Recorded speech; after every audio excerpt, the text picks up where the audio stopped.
Oi, eu sou a Gabi Almeida, escritora de fantasia e uma leitora tentando voltar a ser voraz. E essa é mais uma resenha aqui no canal. Eu quase falei Diário de uma Escritora. Socorro! E hoje eu vou contar um pouquinho da minha experiência de leitura com o livro Coração do Príncipe Invernal, da Alessa Torme. E eu sei que os últimos vídeos eu estava de pé, mas é muito difícil mexer a câmera. Aliás, eu tô torta. E agora, gente, tem um espelho na minha frente, então eu posso olhar pra ele e falar, olha, tá cortando a minha cabeça, ou eu tô muito torta. Coisas que antes eu não conseguia fazer. Vantagens: filmagem mais fácil. Desvantagens: eu não enxergo meu roteiro direito. Mas, enrolações à parte, vou contar um pouquinho pra vocês de como foi essa história. Vocês sabem que eu tô numa fase que eu não estou lendo muito, porém, entretanto, todavia, esse foi um livro que eu devorei em um dia. E qual é o meu problema agora? Eu só consigo ler quando eu não tenho absolutamente nada para fazer. Por exemplo, esse livro foi lido numa sala de espera, depois esperando o ônibus, e em casa o finalzinho, mas faltava tipo 2, 3 capítulos, então eu falei, por que não, não é mesmo? E outro livro que eu comecei a ler é quando a minha energia aqui em casa acabou, então não tinha Wi-Fi, não tinha dados móveis, porque o sinal tava... não existia sinal, meu celular tava acabando a bateria, então não dava pra jogar. Restou me ler, então tá um pouco difícil conciliar a leitura na minha rotina por culpa minha. E novamente eu tô enrolando. Um dos motivos que eu escolhi esse livro é porque eu já conhecia a escrita da autora, porque esse é um livro 2. Eu não vou estar sabendo o nome da trilogia, sinto muito, mas o primeiro livro é o Príncipe de Sangue.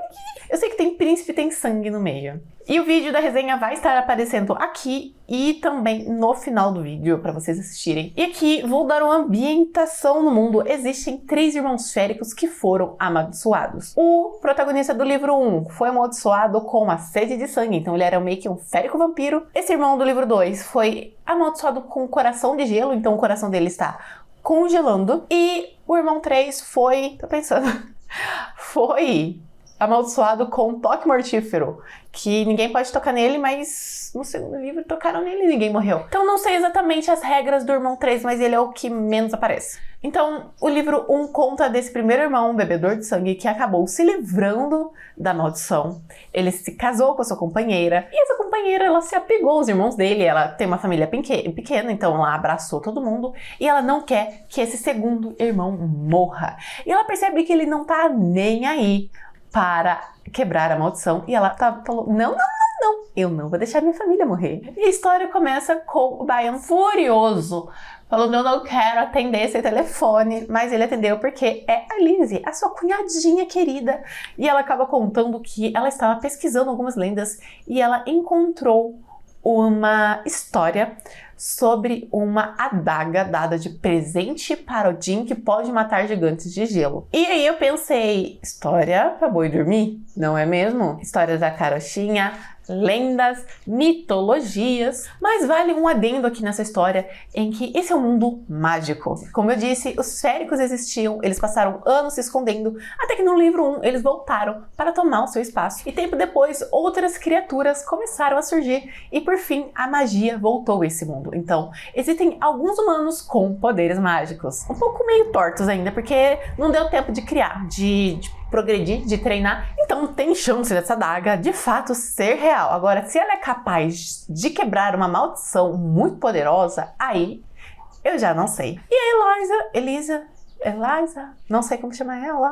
Então a Eliza, ela sabe que o Bayan não vai conseguir achar a adaga sozinha, porque afinal é uma história antiga que praticamente ninguém conhece essa versão, tá na biblioteca do Kian, que é o irmão do Bayan. E ela tem a ajuda perfeita para isso, que é a Freya, que ela é uma arqueóloga, antropóloga, eu não sei exatamente qual é a formação dela, mas ela tem uma lojinha de antiguidade. E o principal, ela tem um dom, um poder, uma magia de não apenas identificar magia nos objetos, como também encontrá-los. Então ela é a pessoa perfeita para essa busca. E um dado muito importante: ela é prima da Eliza. E é muito engraçado porque a Eliza não fala pro Bayan que ele tá indo conhecer a prima dela.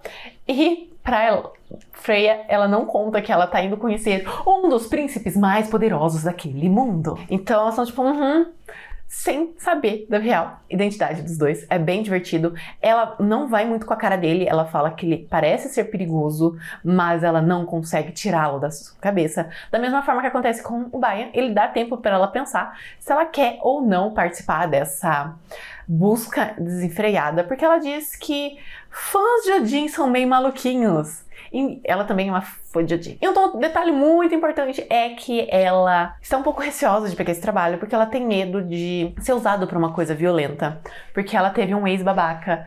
E não adentra muito, mas a gente percebe que ele não foi legal com ela, algo aconteceu, a gente não sabe o que, mas sabemos que ele roubou ela e está tentando destruir a sua lojinha. Talvez seja um bom momento para ela ter um férico super forte ao lado dela. A história vai se desenvolvendo entre ela pegando as suas fontes, indo atrás dessa história que ninguém conhece. E aí um detalhe, o livro que a Eliza achou vai de presente pra Freya como pagamento. Porque o Caio, de acordo com ele, não tem o preço, é que ele quer os irmãos. É muito fofinho. A gente vai conhecer um pouquinho dessa cultura nórdica, mas a busca da adaga começa a desenterrar outras coisas. E eles acabam se deparando com um caso de criaturas místicas desaparecendo e reaparecendo para serem compradas, se é que vocês me entendem. E essa aqui é mais ou menos o point da história. E vamos começar a falar um pouquinho da Freya. E diferente da minha última resenha, que tinha muita coisa má pra falar da personagem, aqui eu não tenho. Eu gosto muito dela, ela é uma personagem complexa, ela é uma personagem interessante, ela é uma personagem que age de acordo com a realidade dela. Então, ela conhece magia, ela luta um pouquinho, ela sabe defesa pessoal, ela tem runas que protegem ela. Então são várias camadas de uma personagem que eu achei muito legal. E também tem o fato do ex, que eu acho que foi tratado de uma maneira bem inteligente. Eu tô torta. Pronto. E, de fato, gente, eu gostei muito da personalidade da Freya. Ela é uma personagem segura. Ela tem, acho que já seus 30 anos, seus 20. Não sei, mas não é aquela menininha jovem, inocente. E, eu vou soar muito velha agora. E talvez seja a minha idade, mas eu não tenho muita paciência pra ler livros sobre jovens menininhas. Tanto que todas as minhas protagonistas agora têm mais ou menos a minha faixa de idade. E, às vezes, eu leio, não vou falar, eu nunca vou ler. Revira os olhos se tem 16 anos. Às vezes, sim, vou admitir pra vocês. Aqui não, aqui tem maturidade. Ela é uma personagem interessante, ela é forte, ela sabe o que quer. E eu amei isso. Já Bayan, eu também gostei dele, tá, gente? Só não foi meu favorito porque a Freya é mais legal. Mas ele começa como um personagem bem chatinho. Eu ia falar sem coração, o que é muito irônico, porque a maldição dele é literalmente o coração estar congelando e ele não sentir nada. Literalmente nada. Tanto que ele fala que o coração dele bate uma vez por minuto? Não, eu acho que é por hora. Quando ele tem alguma reação com a Freya, às vezes o coração dele dispara e ele fala, meu Deus, o que é isso? Ai, gente, é muito fofinho. Mas, né, antes de chegar nesse momento, o meu coração tá disparado. Ele é aquele personagem carrancudo, chato, bravo, com uma cara de que vai matar todo mundo, tanto que assusta a Freya. Mas a gente percebe que ele é, na verdade, um ursinho, uma manteiga derretida, desde que seja com a Elisa e com a Freya, porque o resto ele realmente é o cara, vou tentar matar todo mundo. Eu gostei muito desse personagem, eu achei ele muito interessante, muito complexo. Ele tem já mais idade, né, obviamente, esse é um age gap daqueles que a gente gosta, né, que são séculos separando, não só aninhos. Mas eu achei interessante que esse personagem ele tem um peso. Ele escolheu não tentar acabar com a maldição. E ela já tá quase acabando, porque da mesma forma que aconteceu com o livro do Kian, a maldição dele já tava quase terminando. E obviamente, quando a maldição acaba, é engraçado que ele entra nessa jornada não em busca de cura, mas pra mostrar que a Lisa ela tava errada e não existe adaga nenhuma. Mas no final ele acaba entrando na onda, não só pra mostrar pra Eliza que ela tava errada, mas porque ele não consegue não pensar na Freya. E eu achei isso muito fofo, sabe, a construção. Foi um romance rápido e intenso? Foi, mas não foi mal escrito. E a gente sabe, gente, que escrever Insta-Love, Fast Burn é difícil ser uma coisa boa, né? E é legal, tá? A narrativa dessa história é em terceira pessoa, o que foge um pouquinho, né? Porque geralmente é primeira pessoa. Mas é uma história muito gostosa, ela intercala o ponto de vista dos dois. É uma narrativa envolvente, não é cansativa, tanto que eu falei que eu li ela enquanto eu esperava na sala de espera de um médico, que pra combinar eu cheguei cedo e ele tem de tarde, então foi a junção dos astros pra mim ler bastante naquele dia. E eu gostei muito da história, eu achei ela muito envolvente, sabe? É uma narrativa que não cansa, que não fica pesada. Acho que uma das coisas que eu não gostei, né, na história, foi que ao longo da história eu senti que a adaga perdeu a relevância na história. E por um lado é um pouco normal, porque o motivo de achar a adaga é para acabar a maldição, mas a gente vê que existe outro caminho. E fica um pouco chato do Bayan falando, não, porque ela não vai me querer, porque eu sou cruel. E de fato ele é cruel. E eu sou igual o ex dela. Não, o Bayan pelo menos tem princípios. Levou um monte de gente de arrasta pra cima? Levou um monte de gente de arrasta pra cima. Mas mereceram. O ex não fez isso não e ainda bateu na nossa protagonista. Totalmente diferentes. Mas ele carrega esse peso, então precisa achar a adaga. E por um lado faz sentido a adaga perder a relevância, porque eles se deparam com outras histórias e tem o principal. A adaga, a gente sabe que ela não vai ser necessária, a gente sabe que ela não vai acontecer nada porque existe o caminho óbvio de como a história vai acabar, que é a companheira dele aparecendo / Freya quebrando a maldição. É que assim, esse é um ponto meio contraditório. Oi, meu amor, oi. Vem aqui. Ela caiu. Fala oi pras pessoas. Fala, se inscrevam no canal. Façam maratona pra gente monetizar. Ela me compra sachê. Tá com uma cara mal? Ela sempre tá com uma cara mal, né? Ela tem uma cara fofa, ela só não gosta de aparecer na câmera. Ao mesmo tempo, eu sei que a adaga ser encontrada não vai ajudar em nada na maldição. Eu acho que a partir do momento que de repente ela foi completamente esquecida, ficou estranho, não sei, parece que... eu não sei definir o que me incomodou novamente nisso. É um ponto que é meio complicado, né? Que eu falei, não falei nada. Falei de um ponto que eu não gostei, agora eu vou falar um ponto que eu gostei muito, que foi aprofundar nos problemas entre humanos e criaturas mágicas. Porque no primeiro livro a gente começou a se aprofundar um pouquinho, mas era uma coisa muito nova. De repente surgiu Férix e eles querem vingança por uma coisa que aconteceu há séculos atrás. E aqui já passou vários anos, mais criaturas surgiram, essas criaturas estão saindo das suas cidades para explorar o mundo. E, gente, humano, né? Humano vai fazer o quê? Merda! Então, você já sabe pra onde vai, né? Tem humanos querendo comprar outros. A Freya acaba se envolvendo nisso porque ela entrou em um lugar que precisava de disfarce e seria muito estranho do nada ela aparecer com o Férico. Então ele meio que virou o pet dela, entre muitas aspas. Assim, você começa a perceber que tem uma coisa errada onde ela tá, ela se irrita. É uma cena bem interessante, então eu gostei do que eles aproveitaram, se aprofundaram mais. E eu tô bem ansiosa pra ver onde essa treta vai dar. Agora, um pontinho que eu não gostei, tá? É que sempre tem um momento aquele que vai ter o conflito do casal. E esse conflito é sobre o fato do Bayan ele ser conhecido como o carrasco da família. Então, se alguém precisava ir de arrasta pra cima, era ele que levava. Ele sabe que a Freya não vai aceitar isso, porque ela é uma pessoa pacífica, ela é uma pessoa paz e amor, e ela não gosta desse tipo de coisa, então ele tenta esconder esse lado dela. Da forma que vai ser construída, você percebe que vai ter um conflito, e que pode ser interessante. Porque, de fato, a Freya, ela não é uma pessoa desse jeito. Ela surta depois que ela precisou levar alguém de arrasta pra cima. Minha gata vai pular dentro do meu guarda-roupa. Ah, que lindo. Ainda bem que eu não ligo pra pelo na roupa, né? E quando finalmente esse conflito vai acontecer, né? Bayan surta. Acabou. Literalmente acabou. A Freya não ligou. Nada. Zero. Então, ficou uma construção um pouco meio que... uma pessoa achando que o mundo ia cair, fazendo drama, falando, ai meu Deus, eu vou perder o amor da minha vida, e outra tipo... Entendeu que esse pequeno conflito, ele não tá harmônico?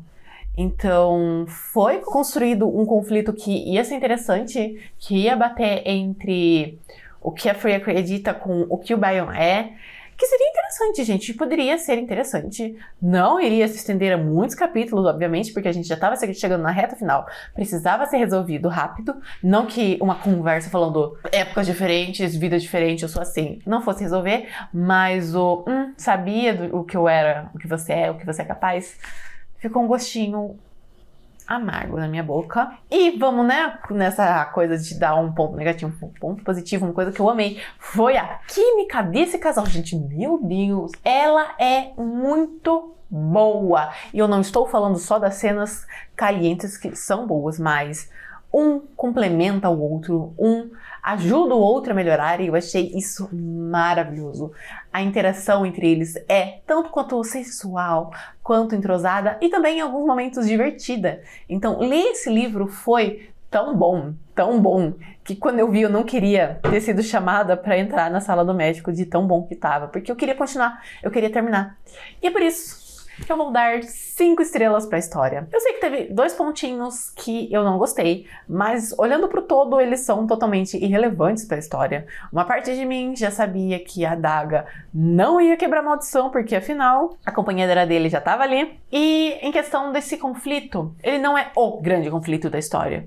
Ele é um dos. Então, o fato dele não ser tão bom, eu falei, tá tudo bem. Se você gosta de féricos, leia esse livro. Eu sei que esse é um tema que tá um pouquinho saturado aqui no mundo literário, mas aqui eles têm camadas um pouco diferentes, eles têm relações diferentes, então vale a pena dar uma chance. E esse livro deixou algumas pontinhas soltas para o próximo livro. Porque, gente, temos um irmão solteiro ainda, um irmão amaldiçoado, e eu tô bem curiosa para ver como vão lidar com isso, mas ao mesmo tempo eu estou um pouco temerosa, porque o epílogo foi de um ser malvado que queria usar esse último príncipe como arma dela, então eu não sei se eu estou diante a vilã ou a parceira romântica dele, porque eu realmente queria que ele se dobrasse para uma humana, não um ser místico levemente malvado. Mas aí, gente, eu vou ter que demorar muito tempo para descobrir, porque a Cabana Vermelha, ela demora um pouquinho para trazer as continuações dos livros.